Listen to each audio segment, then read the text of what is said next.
আপনি একটু পরে মারা যান, কালকে এই মুহূর্তে আপনার ঘরে বিভিন্ন জন বলা বলি করবে, আহারে ও এইটা করছে, ও গতকালকে বাজারে গেছিল এই টাইমে। পরের দিন বলবে, আহারে ও এই শীতের কাপড়টা পরতো। তৃতীয় দিন বলবে, ও আসলে এই সেই। চতুর্থ দিন ভুলা যাবে আস্তে আস্তে। পঞ্চম দিন মোটামুটি, আস্তে আস্তে 1-1.5 মাস যাবে। গতি পৃথিবীর মতো চলতে থাকবে, আকাশ আকাশের মতো থাকবে, বাতাস বাতাসের মতো থাকবে। আপনার বন্ধু টন্ধু যারা যার যার কর্মস্থানে সে মতোই করবে, কিন্তু আমি আপনি কবরে থাকতে হবে। এটাই চূড়ান্ত বাস্তবতা।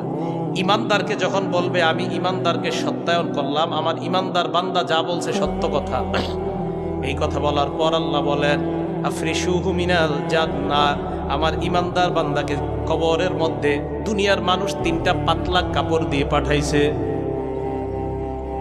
আল্লাহ বলবে আফরিশুহু মিনাল জান্নাহ, আমার বান্দার কবরে আমার বান্দার শরীরে জান্নাতের পোশাক পরায়া দাও।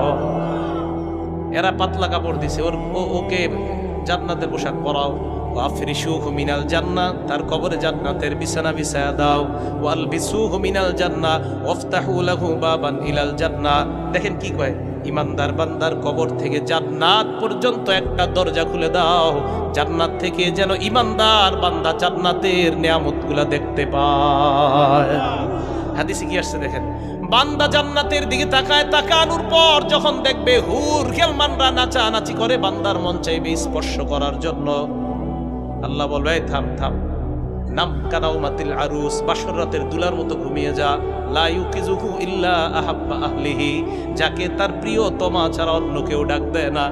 আরে এই হাদিসের উদ্দেশ্য হলো, কবরের মধ্যে তোমার প্রিয়তমা কেউ নাই, আমি আল্লাহ তোমার প্রিয়তম হয়ে গেলাম।